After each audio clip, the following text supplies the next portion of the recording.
Hello दोस्तों, स्वागत है आप सभी का हमारे online channel Aradhya RAS academy में। दोस्तों, राजस्थान में आयोजित सभी प्रतियोगी परीक्षाओं के लिए राजस्थान कला संस्कृति के टॉपिक वाइज टॉप इंपोर्टेंट प्रश्नों की सीरीज स्टार्ट की गई थी, जिसमें कला संस्कृति के अंदर अपने 4 टॉपिक है वो कंप्लीट हो चुके हैं। आज अपना इसमें 5वां नंबर का टॉपिक है दोस्तों, राजस्थान की हस्तकला, राजस्थान के लोक नृत्य, राजस्थान की चित्रकला और राजस्थान के लोक देवी देवताओं से संबंधित अपन ने टॉप इंपोर्टेंट प्रश्न पढ़ लिए हैं। आज अपन राजस्थान के संत संप्रदाय से संबंधित टॉप इंपोर्टेंट 100 प्रश्न पढ़ेंगे। ठीक है, पिछली क्लास अगर आपने नहीं देखी है तो आप प्लेलिस्ट में जाइए, वहां पे आपको फोल्डर मिल जाएगा राजस्थान कला संस्कृति टॉपिक वाइज क्वेश्चन, इस नाम से आपको वहां फोल्डर मिलेगा। तो आप वहां जाके पिछली क्लासें वो जरूर देखें और आराध्या आरएएस एकेडमी के यूट्यूब चैनल को सब्सक्राइब जरूर करें, बेल आइकन को दबाएं, वीडियो को लाइक और अपने दोस्तों के पास में शेयर जरूर करें। तो चलिए दोस्तों, शुरू करते हैं आज का अपना इसमें संत संप्रदाय से संबंधित पहला प्रश्न है। देखिए, हंस संप्रदाय, सनकादिक संप्रदाय नाम से भी जाने जाने वाला निम्बार्क संप्रदाय किसके द्वारा स्थापित किया गया? दोस्तों, निम्बार्क संप्रदाय को हंस संप्रदाय के नाम से भी जाना जाता है और सनकादिक संप्रदाय के नाम से भी जाना जाता है। निम्बार्क संप्रदाय की जो स्थापना है वो दोस्तों किसके द्वारा की गई? तो ये की गई दोस्तों निम्बार्काचार्य द्वारा, निम्बार्काचार्य द्वारा। तो इसमें बी नंबर का जो ऑप्शन है वो इसका बिल्कुल सही उत्तर हो जाएगा। निम्बार्का यानी कि निम्बार्क संप्रदाय का जो राजस्थान में प्रमुख केंद्र है वो है सलेमाबाद अजमेर में। कहाँ पर है? सलेमाबाद अजमेर में है राजस्थान में। और इस संप्रदाय के लोग हैं वो राधा जी को श्री कृष्ण की पत्नी मानते हैं, ये भी आपको इसमें याद रखना है। और निम्बार्क संप्रदाय का मेला लगता है भाद्रपद शुक्ल अष्टमी को, जिस दिन वो राधा अष्टमी बनाते हैं। ठीक है, तो यहां पर इस प्रश्न का right answer B number option सही उत्तर हो जाएगा। आगे देखिए, राधा को कृष्ण की परिणीता किस संप्रदाय में माना जाता है? मैंने अभी आपको बताया कि निम्बार्क संप्रदाय में जो लोग हैं वो राधा जी को श्री कृष्ण की पत्नी मानते हैं। तो यहां पर इस प्रश्न का राइट आंसर क्या हो जाएगा? सी नंबर का ऑप्शन सही उत्तर, निम्बार्क संप्रदाय।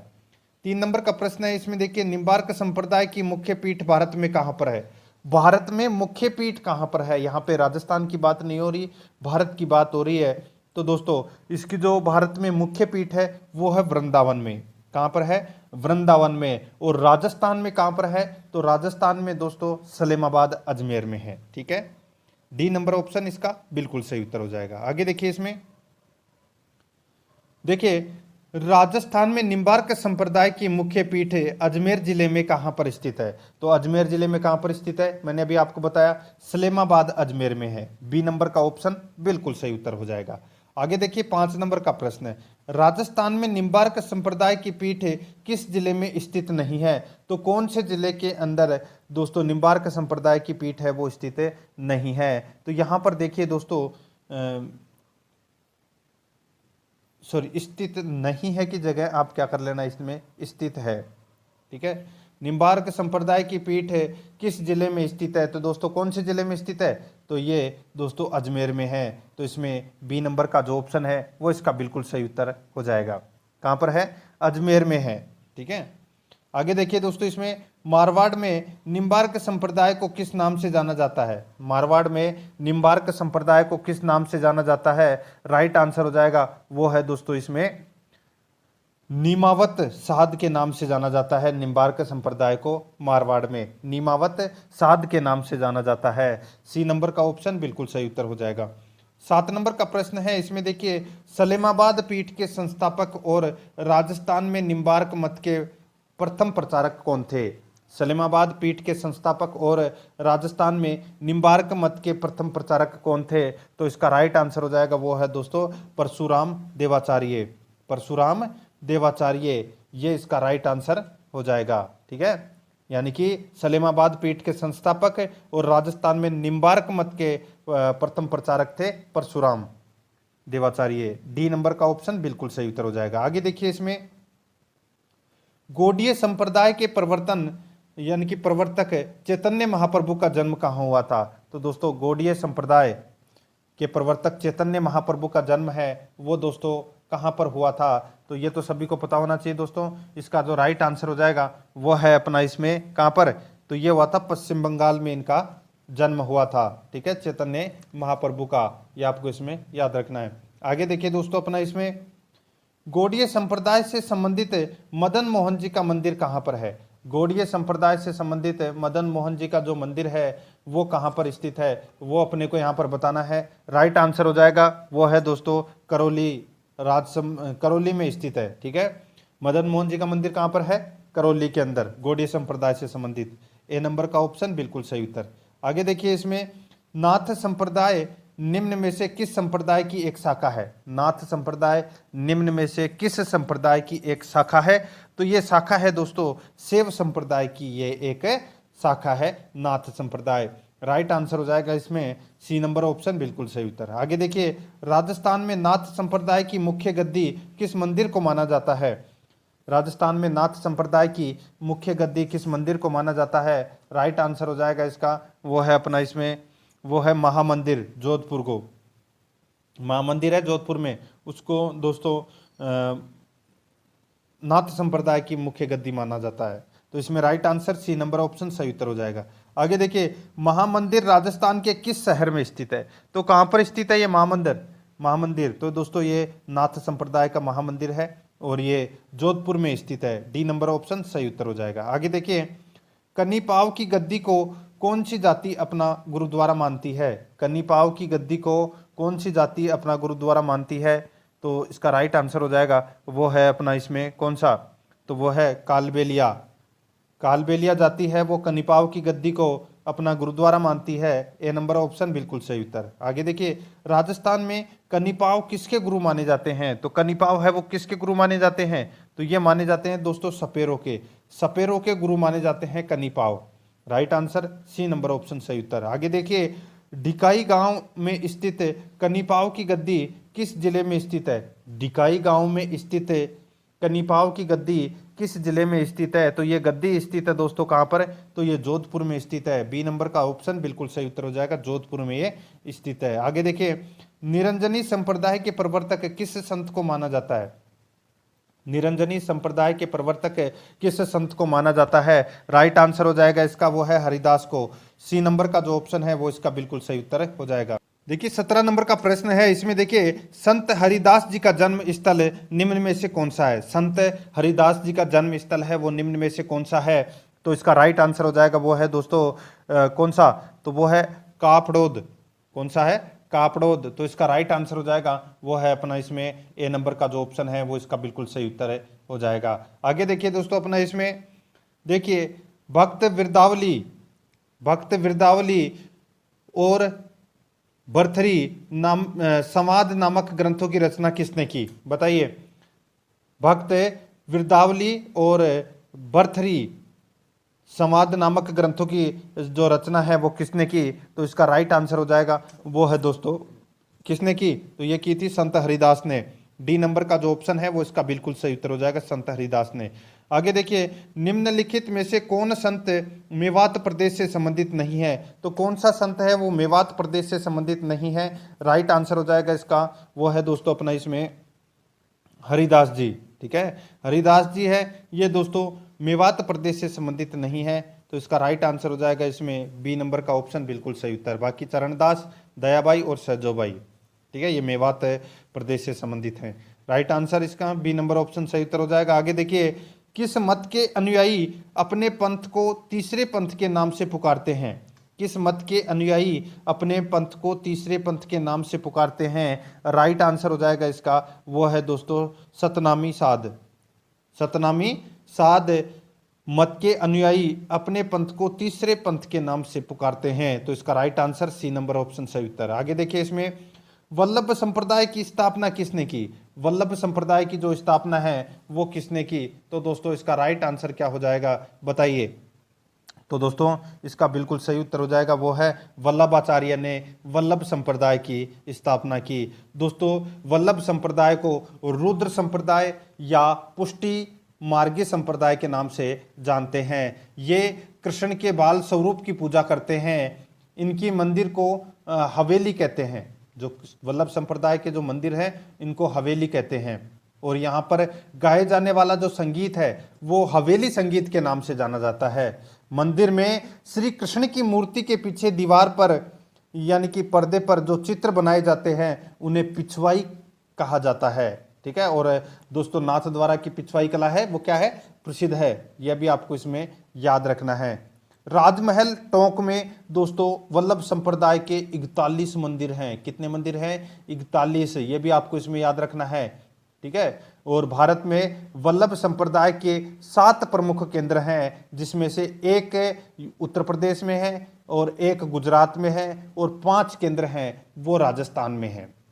ठीक है, एक है मथुरेश जी कोटा में, श्रीनाथ जी सिहाड़ नाथ द्वारा में, द्वारकाधीश कांकरोली राजसमंद में, गोकुल चंद्र कामा भरतपुर में और मदन मोहन कामा भरतपुर में। ठीक है, ये आपको इसमें याद रखना है। आगे देखिए दोस्तों, इसमें देखिए वल्लभाचार्य द्वारा स्थापित मत को किस नाम से जाना जाता है, तो कौन से नाम से जाना जाता है, तो दोस्तों पुष्टि मार्ग, मैंने अभी आपको बताया, ए नंबर का ऑप्शन बिल्कुल सही उत्तर हो जाएगा, पुष्टि मार्ग। नेक्स्ट आगे देखिए 23 नंबर प्रश्न है, वल्लभ संप्रदाय से संबंधित वल्लभ घाट कहां पर स्थित है, तो वल्लभ संप्रदाय से संबंधित वल्लभ घाट है वो कहां पर है, तो ये पुष्कर में है, तो इसमें बी नंबर का ऑप्शन बिल्कुल सही उत्तर हो जाएगा। आगे देखिए इसमें वल्लभ संप्रदाय के वल्लभाचार्य का जन्म किस राज्य से संबंधित है, तो कौन से राज्य से संबंधित है, तो दोस्तों इनका जन्म है वो मध्य प्रदेश में हुआ था वल्लभाचार्य का।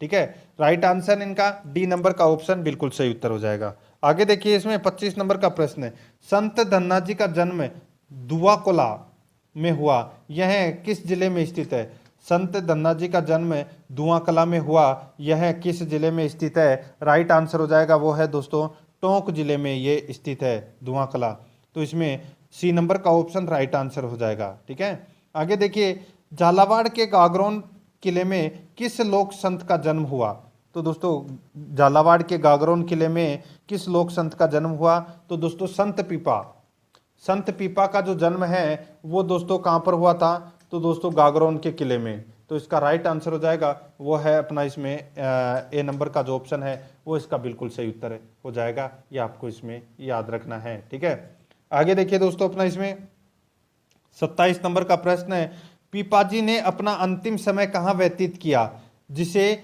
पीपाजी की गुफा के नाम से भी जाना जाता है, बताइए पीपाजी ने अपना अंतिम समय कहाँ व्यतीत किया जिसे पीपाजी की गुफा के नाम से जाना जाता है, राइट आंसर हो जाएगा वो है दोस्तों टोडाग्राम, कहाँ पर, टोडाग्राम, तो इसका राइट आंसर हो जाएगा वो है दोस्तों इसमें ए नंबर का ऑप्शन बिल्कुल सही उत्तर टोडाग्राम। नेक्स्ट आगे देखिए इसमें 28 नंबर का प्रश्न है, संत पीपाजी को कौन सा समाज अपना पूज्य देव मानते हैं, बताइए, तो दोस्तों संत पीपाजी को कौन सा समाज अपना पूज्य देव मानते हैं, राइट आंसर हो जाएगा वो है दोस्तों दर्जी। ठीक है, दर्जी समाज के जो लोग हैं वो अपना पूज्य देव मानते हैं संत पीपाजी को, डी नंबर का ऑप्शन बिल्कुल सही उत्तर हो जाएगा। आगे देखिए पीपाजी का मंदिर समदड़ी में स्थित है, यह किस जिले में स्थित है, तो दोस्तों पीपाजी का मंदिर है ये कहाँ पर स्थित है, समदड़ी में, और समदड़ी कहाँ पर है, तो ये बाड़मेर में है, तो इसमें बी नंबर का ऑप्शन राइट आंसर हो जाएगा बाड़मेर। आगे देखिए किस संत का बचपन का नाम बलवंत शर्मा गौड़ था, किस संत का बचपन का नाम बलवंत शर्मा गौड़ था, राइट आंसर हो जाएगा इसका वो है दोस्तों बाल नंदाचार्य, सी नंबर का जो ऑप्शन है वो इसका बिल्कुल सही उत्तर हो जाएगा बाल नंदाचार्य, तो इसमें C number option right answer. आगे देखिए किस लोक संत ने साधुओं का एक सैन्य संगठन लश्कर बनाया, किस लोक संत ने साधुओं का एक सैन्य संगठन लश्कर बनाया, राइट आंसर हो जाएगा वो है दोस्तों इसमें बाल नंदाचार्य ने साधुओं का एक सैन्य संगठन लश्कर बनाया था, तो इसमें बी नंबर का ऑप्शन बिल्कुल सही उत्तर हो जाएगा। आगे देखिए संत गंवरीबाई का संबंध राजस्थान के किस शहर से था, संत गंवरीबाई का संबंध राजस्थान के किस शहर से था, तो इसका राइट आंसर हो जाएगा वो है दोस्तों डूंगरपुर से था, तो इसमें ए नंबर का जो ऑप्शन है वो इसका बिल्कुल सही उत्तर हो जाएगा डूंगरपुर। आगे देखिए इसमें राम स्नेही संप्रदाय के संस्थापक का जन्म निम्न में से किस स्थान पर हुआ था, राम स्नेही संप्रदाय के संस्थापक का जन्म निम्न में से किस स्थान पर हुआ था, तो दोस्तों बताइए कौन से स्थान पर हुआ था, तो इनका इस प्रश्न का जो राइट आंसर है वो हो जाएगा दोस्तों बताइए राम स्नेही संप्रदाय के संस्थापक का जन्म है वो कहाँ पर हुआ था, राइट आंसर हो जाएगा इसका वो है दोस्तों सोडाग्राम में हुआ था, राइट आंसर क्या हो जाएगा बी नंबर का जो ऑप्शन है वो इसका बिल्कुल सही उत्तर हो जाएगा, ये आपको इसमें याद रखना है। और राम स्नेही संप्रदाय के संस्थापक कौन थे, तो रामचरण जी थे, ये भी आपको इसमें याद रखना है। ठीक है, आगे देखिए दोस्तों इसमें इनका जन्म है वो सोडाग्राम में हुआ था। ठीक है, आगे देखिए इसमें स्वामी रामचरण दास जी का जन्म किस वर्ष हुआ था? तो स्वामी रामचरण दास जी का जन्म है वो कब हुआ था? तो 1817 ईस्वी में हुआ था, सोडाग्राम में। सी नंबर का ऑप्शन बिल्कुल सही उत्तर, भीलवाड़ा। आगे देखिए, निम्न में से रामसनेही संप्रदाय के किस संत ने जयपुर महाराजा सवाई जयसिंह के यहाँ पर मंत्री पद पर कार्य किया था? बताइए, यहाँ पर दोस्तों बताना है कि रामसनेही संप्रदाय के किस संत ने जयपुर महाराजा सवाई जयसिंह के यहाँ पर मंत्री पद पर कार्य किया था? राइट आंसर हो जाएगा इसका, वो है दोस्तों रामचरण दास जी। तो इसमें डी नंबर का जो ऑप्शन है वो इसका बिल्कुल सही उत्तर हो जाएगा। आगे देखिए, रामचरण दास जी ने किससे दीक्षा ग्रहण की थी? बताइए।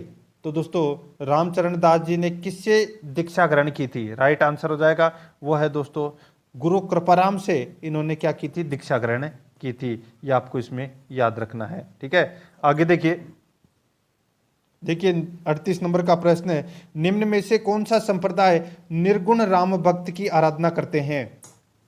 निम्न में से कौन सा संप्रदाय निर्गुण राम भक्त की आराधना करते हैं? राइट आंसर हो जाएगा, वो है दोस्तों अपना इसमें राम स्नेही। बी नंबर का ऑप्शन बिल्कुल सही उत्तर हो जाएगा, राम स्नेही संप्रदाय। ठीक है, आगे देखिए, राम स्नेही संप्रदाय के संबंध में असत्य क्या है? तो असत्य कथन है वो कौन सा है, वो अपने को यहाँ पर बताना है। तो यहाँ पे देखिए, साधु गुलाबी रंग की धोती व उपवस्त्र पहनते हैं, बिल्कुल सही है। इनके संत दाढ़ी मूछ तथा सिर पर बाल नहीं रखते हैं, बिल्कुल सही है। इनके मत के अनुयायी मूर्ति पूजा नहीं करते हैं, ये भी दोस्तों इसमें बिल्कुल सही है। तो इस प्रश्न का राइट आंसर हो जाएगा उपरोक्त सभी सही है, डी नंबर का ऑप्शन बिल्कुल सही उत्तर हो जाएगा।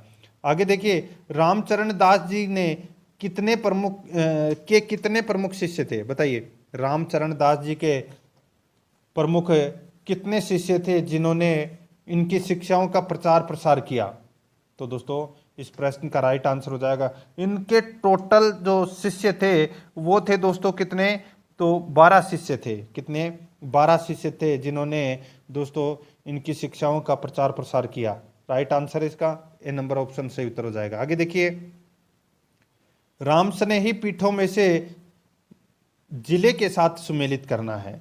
तो दोस्तों यहाँ पर देखिए, रेण जो पीठ है ये दोस्तों नागौर में है। ठीक है, और दरियाव जी के द्वारा इसकी स्थापना की गई थी। सिंहथल जो पीठ है ये दोस्तों बीकानेर में है और इसकी स्थापना दोस्तों हरिराम दास जी के द्वारा की गई थी। ये और देखिए यहाँ पे खेड़ापा जोधपुर, ठीक है, खेड़ापा जोधपुर में दोस्तों जो राम स्नेही संप्रदाय की जो पीठ है इसकी स्थापना है वो रामदास जी के द्वारा की गई थी, ये भी बिल्कुल सत्य है। सापुरा जो भीलवाड़ा में है और इस संप्रदाय की जो पीठ है वो दोस्तों इसकी स्थापना रामचरण दास जी के द्वारा की गई थी। तो इस प्रश्न का राइट आंसर क्या हो जाएगा? इसमें सारे के सारे सही सुमेलित हैं, ई नंबर का ऑप्शन बिल्कुल सही उत्तर। आगे देखिए, राम स्नेही संप्रदाय के पीठों के संस्थापक सुमेलित हैं। राम स्नेही संप्रदाय के पीठों के संस्थापक सुमेलित हैं, तो इस प्रश्न का राइट आंसर हो जाएगा वो है दोस्तों देखिए खेड़ापा, ये दोस्तों संत रामदास जी, सिंहतल संत हरिराम दास जी, रैण दरियाव जी, मैंने अभी आपको बताया सारी की सारी। ठीक है, तो इस प्रश्न का राइट आंसर हो जाएगा सभी सुमेलित हैं। इस प्रश्न का राइट आंसर क्या हो जाएगा? वो है इसमें डी नंबर का ऑप्शन बिल्कुल सही उत्तर। आगे देखिए, निशानी नामक रचना किस संत की है? निशानी नामक रचना किस संत की है? तो इस प्रश्न का राइट आंसर हो जाएगा वो है दोस्तों हरिराम दास जी की है। ये हरिराम दास जी की ये निशानी नामक रचना है, ये है। तो इसमें ए नंबर का ऑप्शन बिल्कुल सही उत्तर हो जाएगा। आगे देखिए, निम्न में से राम स्नेही संप्रदाय की किस पीठ से संबंधित 5 भेद पूर्णदास किए जो विरक्त विदेही परमहंस प्रवृत्ति और घरबारी कहलाए हैं? बताइए, निम्न में से राम स्नेही संप्रदाय की किस पीठ से संबंधित 5 भेद पूर्णदास ने किए जो विरक्त विदेही परमहंस प्रवृत्ति और घरबारी कहलाए हैं? राइट आंसर हो जाएगा वो है दोस्तों खेड़ापा पीठ। बी नंबर का जो ऑप्शन है वो इसका बिल्कुल सही उत्तर हो जाएगा, खेड़ापा पीठ। आगे देखिए, दादू संप्रदाय के प्रवर्तक किसे माना जाता है? दादू संप्रदाय के प्रवर्तक है वो किसे माना जाता है? तो ये माना जाता है दोस्तों दादू दयाल जी को। यहाँ पे सी नंबर का जो ऑप्शन है वो इसका बिल्कुल सही उत्तर हो जाएगा। आगे देखिए दादू जी का जन्म किस दिन हुआ था। दादू जी का जन्म है ये किस दिन हुआ था। राइट आंसर हो जाएगा वो है दोस्तों फाल्गुन शुक्ल अष्टमी को। फाल्गुन शुक्ल अष्टमी को दादू जी का जन्म हुआ था। राइट आंसर हो जाएगा इसमें बी नंबर का ऑप्शन बिल्कुल सही उत्तर हो जाएगा, याद रखना है आपको। ठीक है, आगे देखिए दोस्तों इसमें दादू जी के गुरु का नाम क्या था। तो दोस्तों दादू जी के गुरु का नाम क्या था, तो दोस्तों बताइए। राइट आंसर हो जाएगा इसमें कौन सा। तो दोस्तों दादू जी के गुरु का नाम था बुद्धाराम, तो इसमें सी नंबर का option right answer Buddharam. Next, Dadu Vani किस शैली में लिखी गई थी। दादू वाणी कौन सी शैली में लिखी गई थी। तो दोस्तों राइट आंसर हो जाएगा दादू वाणी है ये लिखी गई थी पिंगल शैली में, तो इसमें ए नंबर का ऑप्शन बिल्कुल सही उत्तर। आगे देखिए दादू जी ने राजस्थान में किस जिले में करडाला गांव की पहाड़ी पर 6 वर्ष तक कठोर साधना की थी। बताइए दादू जी ने राजस्थान में किस जिले में करडाला गांव की पहाड़ी पर 6 वर्ष तक कठोर साधना की थी। राइट आंसर हो जाएगा ये करडा, यहाँ पे जो ये करडाला की जो पहाड़ी है ये कहां पर स्थित है। तो राइट आंसर हो जाएगा इसका वो है दोस्तों ये नागौर में स्थित है। डी नंबर का जो ऑप्शन है वो इसका बिल्कुल सही उत्तर हो जाएगा। आगे देखिए इसमें दादू, यहाँ पे देखिए दादू जी ने 1568 ईस्वी में सांबर आकर कौन सा कार्य किया था। तो दोस्तों बताइए दादू जी ने 1568 ईस्वी में सांबर आकर कौन सा कार्य किया था। तो इसका राइट आंसर क्या हो जाएगा बताइए। तो दोस्तों इस प्रश्न का जो राइट आंसर हो जाएगा वो है दोस्तों इन्होंने दुनिया का काम किया था। ठीक है, दुनिया का काम किया था। राइट आंसर हो जाएगा इसका वो है अपना इसमें ए नंबर का ऑप्शन बिल्कुल सही उत्तर। नेक्स्ट आगे देखिए इसमें राजस्थान के किस संत की 1585 ईस्वी में फतेहपुर सीकरी में अकबर से भेंट हुई थी। तो 1585 ईस्वी में फतेहपुर सीकरी में अकबर से भेंट हुई थी राजस्थान के कौन से संत की। राइट आंसर हो जाएगा वो है दोस्तों संत दादू दयाल जी की, तो इसमें सी नंबर का ऑप्शन राइट आंसर हो जाएगा। आगे देखिए दादू जी की मृत्यु 1605 ईस्वी में नारायणा में किस दिन हुई थी। दादू जी की मृत्यु 1605 ईस्वी में नारायणा में किस दिन हुई थी। राइट आंसर हो जाएगा वो है दोस्तों अपना इसमें ज्येष्ठ कृष्ण अष्टमी को। ज्येष्ठ कृष्ण अष्टमी को ए नंबर का ऑप्शन बिल्कुल सही उत्तर हो जाएगा। आगे देखिए दादू संप्रदाय की मुख्य पीठ कहाँ पर स्थित है। दादू संप्रदाय की मुख्य पीठ कहाँ पर स्थित है। राइट आंसर हो जाएगा वो है दोस्तों कहाँ पर स्थित है, तो ये नारायणा में है, तो इसमें बी नंबर का जो ऑप्शन है वो इसका बिल्कुल सही उत्तर हो जाएगा नारायणा में। आगे देखिए दादू जी के विचार में सुमेलित है। दादू जी के विचार में सुमेलित है, तो इस प्रश्न का राइट आंसर हो जाएगा वो है दोस्तों इसमें देखिए मूर्ति पूजा का घोर विरोधी, दादू वाणी या चरण चिन्हों की ही पूजा की जाती है, हिंदू मुसलमान में एकता, निर्गुण ब्रह्म की उपासना, शव को न जलाना न दफनाना बल्कि जंगल में खुला छोड़ना। ये दोस्तों दादू पंथ से संबंधित कथन है, बिल्कुल सत्य है। राइट आंसर हो जाएगा उपरोक्त सभी। डी नंबर का ऑप्शन बिल्कुल सही उत्तर हो जाएगा।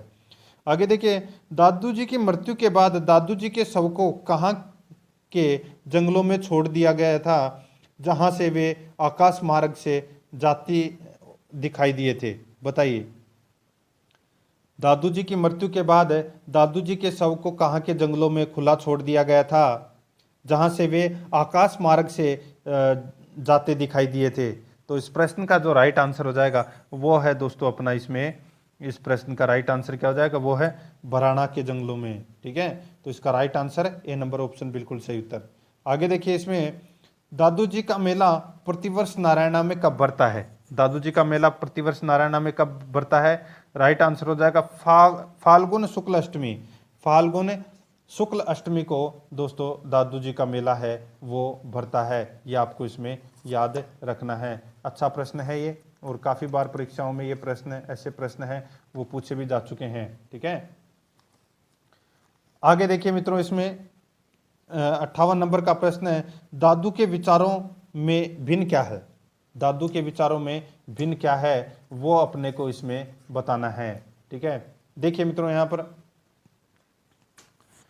देखिए मरणोपरांत मोक्ष में विश्वास नहीं बल्कि मोक्ष जीवन में ही प्राप्त होता है, ऐसा दादू जी ने कहा है। तो दोस्तों ये बिल्कुल ठीक है, ऐसा नहीं कहा है, ठीक है। तीर्थ यासला ये भी नहीं कहा। दादू जी के विचारों में भिन्न है, वो क्या था, भिन्न अपने को बताना है। तो भिन्न ये था कि राम की आराधना करने के लिए उनके मंदिरों का निर्माण करना व मूर्ति स्थापित करना, ये दादू के विचारों से भिन्न था, ठीक है। तो अपना इसमें राइट आंसर डी नंबर का ऑप्शन बिल्कुल सही उत्तर हो जाएगा। आगे देखिए, इसमें 59 नंबर प्रश्न है, दादू जी के कुल 152 शिष्य थे, जिनके संबंध में क्या सत्य है, जिनके संबंध में क्या सत्य है वो अपने को यहां पर बताना है, ठीक है। देखिए दोस्तों, यहां पर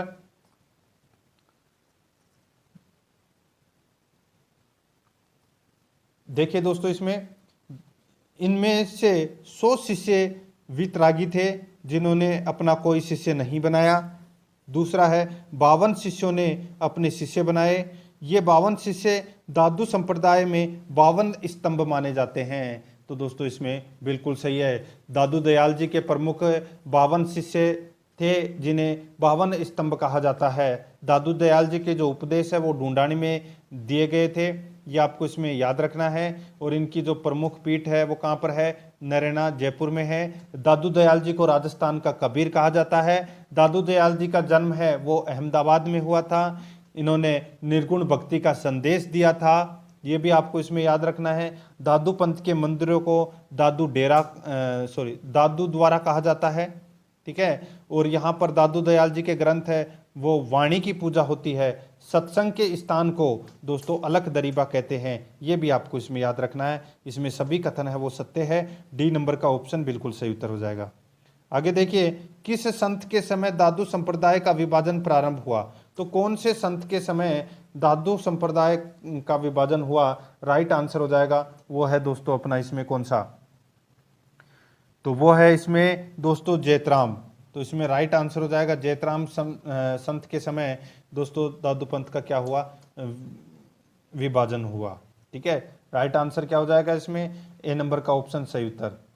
देखिए दादू जी के जो प्रमुख शिष्य हैं वो कौन कौन से हैं, तो देखिए रज्जब जी है, सुंदरदास जी है, जाम्बू जी हैं, ये क्या हैं, तो ये दादू पंथ के ही, दादू जी के ही सिद्ध शिष्य हैं। आगे देखिए, खालसा विरक्त उत्तरादे खाकी तथा नागा उपशाखा किस संप्रदाय की है, बताइए। नाम आप देखिए, दादू पंथ की उपशाखाएं हैं, खालसा, खाकी, विरक्त, नागा और उत्तरादे, ये 5 दोस्तों दादू पंथ की क्या है, उपशाखाएं हैं। तो इस प्रश्न का राइट आंसर हो जाएगा वो है अपना इसमें ये दादू संप्रदाय की ये शाखाएं हैं। तो इसमें सी नंबर का ऑप्शन बिल्कुल सही उत्तर हो जाएगा। आगे देखिए, इसमें दादू संप्रदाय की वह शाखा जिसमें संत घूम घूम कर ग्रस्तों को दादू जी की वाणी का उपदेश देते हैं, क्या कहलाते हैं।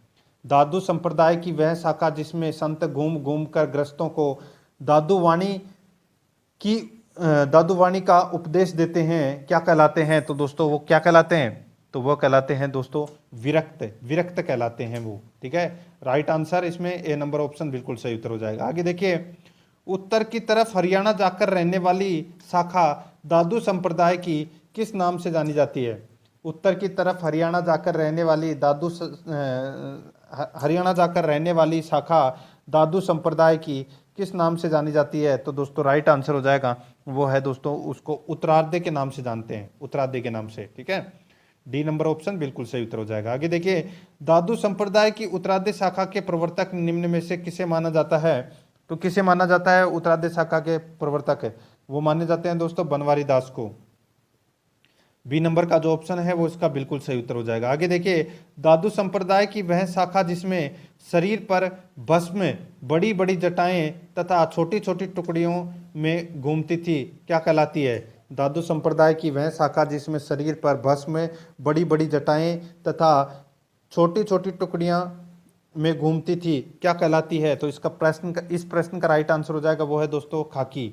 उसको क्या बोलते हैं, खाकी बोलते हैं। राइट आंसर इसमें सी नंबर ऑप्शन सही उत्तर। आगे देखिए, दादू संप्रदाय की वह शाखा जो शस्त्र रखती थी, इनकी टुकड़ी जमात कहलाती थी, ये युद्ध में भी भाग लेते थे, वो शाखा कौन सी थी। तो दोस्तों वो शाखा थी कौन सी, तो वो थी नागा, ठीक है, नागा। तो इसमें बी नंबर का ऑप्शन बिल्कुल सही उत्तर हो जाएगा। आगे देखिए, नागा शाखा की स्थापना किसने की? तो दोस्तों नागा शाखा की स्थापना की थी सुंदरदास जी ने। किसने की थी?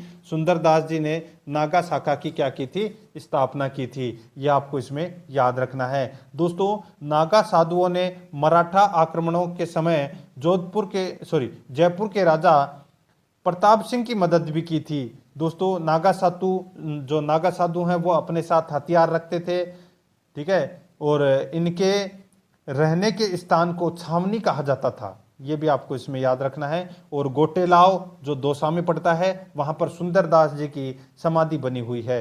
ये भी आपको इसमें याद रखना है। आगे देखिए, राजस्थान का कबीर किसे कहा जाता है? तो दोस्तों राजस्थान का कबीर दादू दयाल जी को कहा जाता है।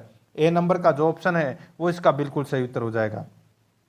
आगे देखिए, इसमें दादू दास जी के परम शिष्य बखना जी कहाँ के निवासी थे? बताइए, बखना जी कहाँ के निवासी थे? तो ये निवासी थे दोस्तों कहाँ के? तो ये निवासी थे नरेना के। सी नंबर का ऑप्शन बिल्कुल सही उत्तर हो जाएगा, नरेना के। आगे देखिए, दादू जी के शिष्य पठान रज्जब जी कहाँ के थे? दादू जी के शिष्य पठान रज्जब जी कहाँ के थे? तो इसका राइट आंसर हो जाएगा वो है दोस्तों सांगानेर के थे। ए नंबर का जो ऑप्शन है वो इसका बिल्कुल सही उत्तर हो जाएगा, सांगानेर के थे। आगे देखिए, रज्जब जी का दादू दयाल से साक्षात्कार कहाँ पर हुआ जिसके बाद वे विवाह विचार को त्याग कर उनके परम शिष्य बन गए?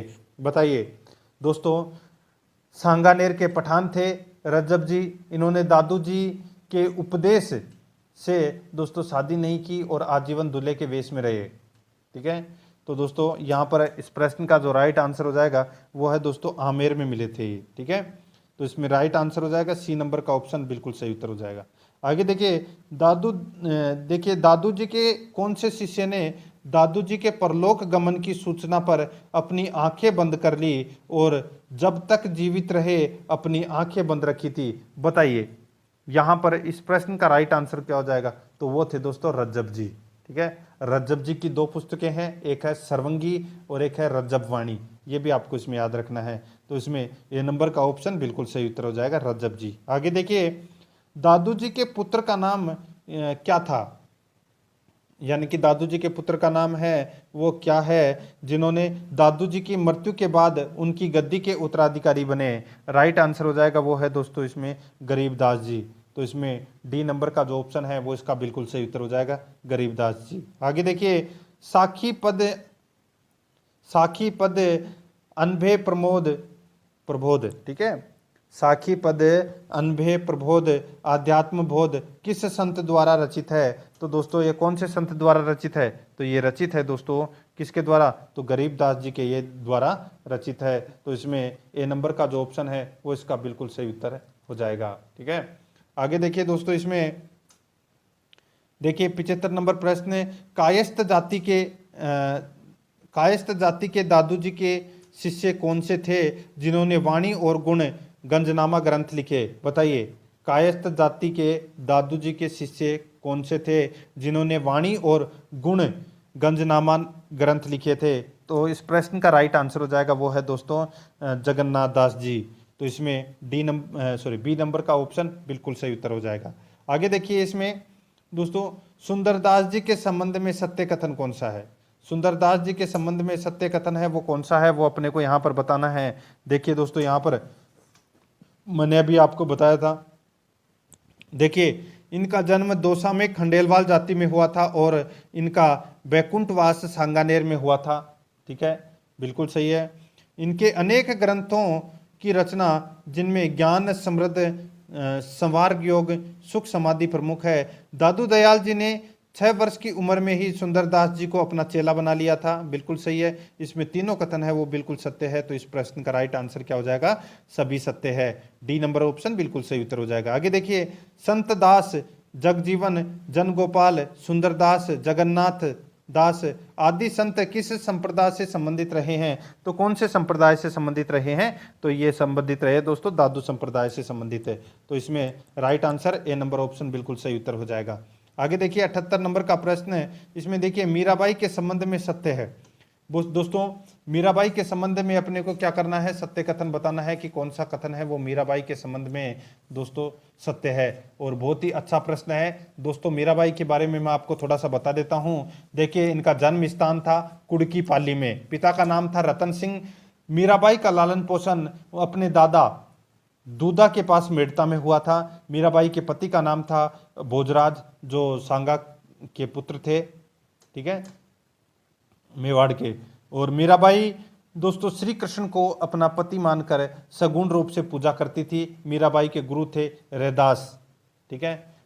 और रैदास जी की छतरी है वो चित्तौड़गढ़ किले में बनी हुई है। मीराबाई द्वारका के रणछोड़ मंदिर के भगवान श्री कृष्ण की मूर्ति में विलीन यानी कि समा गई थी। महात्मा गांधी मीराबाई को अन्याय के विरुद्ध संघर्ष करने वाली सत्याग्रही महिला मानते थे। मीराबाई को राजस्थान की राधा कहा जाता है। मीराबाई की पुस्तकें हैं, नाम याद रखना है आपको, रुक्मणी मंगल, सत्यभामारू, रुष्णो, गीत गोविंद और नरसी जीरो मायरो, ठीक है। ये पुस्तक है नरसी जीरो मायरो। ये पुस्तक दोस्तों रत्ना खाती के सहयोग से लिखी गई थी, ये आपको इसमें याद रखना है। अब देखिए दोस्तों आगे, मीराबाई की माता का नाम वीर कंवरी था, पिता का नाम रतन सिंह राठौड़ थे, जो कुड़की समेत 12 गांवों के जागीरदार थे। बिल्कुल सही है। आगे देखिए, मीराबाई की माता की मृत्यु जल्द हो गई थी, इसलिए मीरा के दादा राव दूधा मीरा को मेड़ता ले आए थे। बिल्कुल सही है। और वहीं पर मेड़ता में इनका लालन पोषण हुआ था। मीरा की कृष्ण पर निष्ठा अपनी दादी के कारण हुआ। बिल्कुल सही है। इसमें सारे कथन है वो सत्य है। डी नंबर का ऑप्शन बिल्कुल सही उत्तर हो जाएगा। आगे देखिए, मीरा की शिक्षा के लिए किसे नियुक्त किया जिसकी शिक्षा का असर मीरा के जीवन पर अत्यधिक पड़ा था? राइट आंसर हो जाएगा इसका, वो है दोस्तों अपना इसमें कौन सा, तो वो है पंडित गजाधर। तो इसमें ए नंबर का ऑप्शन बिल्कुल सही उत्तर हो जाएगा। आगे देखिए, मीराबाई का विवाह किसके साथ हुआ था? मीराबाई का विवाह किसके साथ हुआ था? तो ये हुआ था दोस्तों भोजराज के साथ में। ए नंबर का ऑप्शन बिल्कुल सही उत्तर। यह सांगा का सबसे बड़ा पुत्र था, ठीक है। और शादी के 7 वर्ष बाद ही दोस्तों भोजराज की मृत्यु हो गई थी। आगे देखिए दोस्तों अपना इसमें मीराबाई के संबंधियों की मृत्यु के संबंध में गलत क्या है, ठीक है। मीराबाई के संबंधियों की मृत्यु के संबंध में गलत है वो क्या है, वो अपने को यहाँ पर बताना है। देखिए, जन्म के बाद माता की मृत्यु हो गई, बिल्कुल सही है। दादाजी राव दूधा की मृत्यु 1515 ईस्वी में तथा पिता की मृत्यु खानवा के युद्ध में 1527 में हुई, बिल्कुल सही है। मीराबाई के ससुर राणा सांगा की मृत्यु जनवरी 1528 में हुई, बिल्कुल सही है। तो दोस्तों इसका राइट आंसर हो जाएगा उपरोक्त सभी कथन है वो सत्य है। आगे देखिए, मीराबाई को भिन्न भिन्न यातनाएं किसने दी? तो दोस्तों मीराबाई को भिन्न भिन्न यातनाएं हैं वो किसने दी? तो विक्रमादित्य ने दी। तो इसमें सी नंबर का ऑप्शन राइट आंसर हो जाएगा। आगे देखिए दोस्तों अपना इसमें मीरा के स्फूत पद किस नाम से जानी जाती है? तो दोस्तों मीरा के स्फूत पद किस नाम से जानी जाती है? राइट आंसर हो जाएगा वो है दोस्तों मीरा पदावली के नाम से। ए नंबर का ऑप्शन बिल्कुल सही उत्तर हो जाएगा। आगे देखिए, मीरा के गुरु कौन थे? मीरा के गुरु कौन थे? तो दोस्तों मीरा के गुरु थे संत कौन थे? रविदास जी, ठीक है। मीरा के गुरु कौन थे? संत रविदास जी, यानी कि रैदास जिसको अपन बोलते हैं, ठीक है। तो इसका राइट आंसर हो जाएगा बी नंबर का जो ऑप्शन है वो इसका बिल्कुल सही उत्तर। या तो रविदास मिलेगा या रैदास मिलेगा आपको, ठीक है, दोनों एक ही है। आगे देखिए, इसमें मीराबाई के गुरु रैदास जी की छतरी कहाँ पर है? तो दोस्तों रैदास जी की जो छतरी है वो कहाँ पर है? तो ये छतरी है दोस्तों कहाँ पर? चित्तौड़गढ़ में है। सी नंबर का ऑप्शन बिल्कुल सही उत्तर हो जाएगा। आगे देखिए, मीरा के दादा जी राव दूधा ने मीरा के लिए कहाँ पर आराध्य देव चार भुजानाथ जी का मंदिर बनवाया? तो कहाँ पर चार भुजानाथ जी का मंदिर बनवाया था मीरा के दादा ने? तो दोस्तों इसका राइट आंसर हो जाएगा मेड़ता में। तो इसमें डी नंबर का ऑप्शन बिल्कुल सही उत्तर। आगे देखिए, मीस दासी संप्रदाय के अनुयायी थे। मीस दासी संप्रदाय के अनुयायी थे तो दोस्तों रसिक बिहारी और सुंदर कुंवरी दोनों। तो इसका राइट आंसर हो जाएगा उपरोक्त दोनों। आगे देखिए, उत्तर भारत में भक्ति आंदोलन में किसका महत्वपूर्ण योगदान माना जाता है? तो किसका महत्वपूर्ण योगदान माना जाता है? राइट आंसर हो जाएगा वो है दोस्तों रामानंद जी के, ठीक है। रामानंद जी का महत्वपूर्ण योगदान है वो माना जाता है उत्तर भारत में भक्ति आंदोलन का। ठीक है, राइट आंसर इसका ए नंबर ऑप्शन हो जाएगा। आगे देखिए, निम्न में से किसका जीवन काल 1299 से 1448 ईस्वी के मध्य रहा? इनका जन्म प्रयाग में हुआ तथा 12 वर्ष की उम्र में ही तपोमय जीवन प्रारंभ कर दिया था। कौन है? तो वो कौन थे? तो वो थे दोस्तों संत रामानंद जी। राइट आंसर हो जाएगा बी नंबर का जो ऑप्शन है वो इसका बिल्कुल सही उत्तर हो जाएगा। ठीक है, आगे देखिए, इसमें किस संत ने कहा है कि जाति पाति पूछे ना कोई, हरि को भजे सोहरी को होई? ठीक है, किस संत ने कहा है कि जाति पाति पूछो ना कोई, हरि को भजे सोहरी को होई? तो इसका राइट आंसर हो जाएगा, किसने कहा था? ये कहा था दोस्तों रामानंद जी ने। तो इस प्रश्न का राइट आंसर हो जाएगा वो है दोस्तों इसमें कौन सा? तो वो है डी नंबर का जो ऑप्शन है वो इसका बिल्कुल सही उत्तर हो जाएगा। ये आपको इसमें याद रखना है। ठीक है, आगे देखिए दोस्तों, अपना इसमें रामानंद जी के 12 शिष्य में ब्राह्मण शिष्य कौन था? बताइए, रामानंद जी के जो शिष्य थे, ठीक है, 12 शिष्यों में से ब्राह्मण शिष्य कौन सा था? तो वो था दोस्तों इसमें देखिए अनंतानंद, सुखानंद, सुरसरानंद, नरहरयानंद और योगानंद। ये पांचों दोस्तों ब्राह्मण शिष्य थे। तो इसका राइट आंसर हो जाएगा उपरोक्त सभी। ठीक है, आगे देखिए इसमें रामानंद जी के शिष्यों में सुमेलित नहीं है। तो दोस्तों बताइए, रामानंद जी के शिष्यों में कौन सुमेलित नहीं है, वो अपने को यहाँ पर बताना है। तो यहाँ पर देखिए दोस्तों, इसमें संत पीपा है वो क्षत्रिय थे, इनका नाम प्रताप सिंह था। संत कबीर ये जुलाहा थे, संत सेन ये नाई थे, संत दन्ना ये जाट थे। सभी सुमेलित हैं। राइट आंसर हो जाएगा सभी सुमेलित है, ई नंबर ऑप्शन सही उत्तर। आगे देखिए, रामानंद जी के शिष्य भक्त रैदास या रविदास किस जाति के थे? तो ये कौन सी जाति के थे बताइए? तो दोस्तों इसका राइट आंसर हो जाएगा वो है अपना इसमें चरमकार यानी कि चमार। तो इसका राइट आंसर हो जाएगा इसमें सी नंबर ऑप्शन बिल्कुल सही उत्तर। आगे देखिए, इसमें रामानंद जी की महिला शिष्य कौन थी? रामानंद जी की महिला शिष्य कौन थी? राइट आंसर हो जाएगा वो है दोस्तों अपना इसमें कौन सी थी? तो देखिए पद्मावती सुरसरी। तो इसका राइट आंसर हो जाएगा उपरोक्त C number option right answer हो जाएगा। ठीक है, ए और बी दोनों। आगे देखिए, रामानंद जी के 12 शिष्य क्या कहलाते हैं? रामानंद जी के 12 शिष्य हैं वो क्या कहलाते हैं? राइट आंसर हो जाएगा वो है दोस्तों इनके 12 शिष्य है वो द्वादश महाभागवत कहलाते हैं। तो इसमें ए नंबर ऑप्शन बिल्कुल सही उत्तर। आगे देखिए, रामानंद जी किस प्रकार की विचारधारा को मानने वाले संत थे? रामानंद जी किस प्रकार की विचारधारा को मानने वाले संत थे? राइट आंसर हो जाएगा वो है दोस्तों अपना इसमें सगुण तथा निर्गुण दोनों। तो इसमें सी नंबर का ऑप्शन राइट आंसर हो जाएगा, सगुण तथा निर्गुण दोनों। आगे देखिए, रामानंदी शिष्यों में से मुख्य शिष्य जो निर्गुण राम की आराधना करने वाले थे।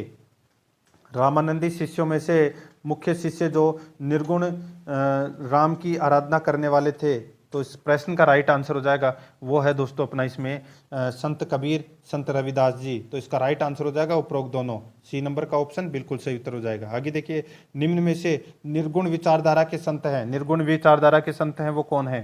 तो इसका राइट आंसर हो जाएगा वो है दोस्तों नानक, दादू दयाल जी, सुंदरदास और मलुकदास। इस प्रश्न का राइट आंसर हो जाएगा उपरोक्त सभी, ई नंबर ऑप्शन बिल्कुल सही उत्तर। आगे देखिए, निम्न में से राम के सगुण रूप को मानने वाले संत कौन से हैं?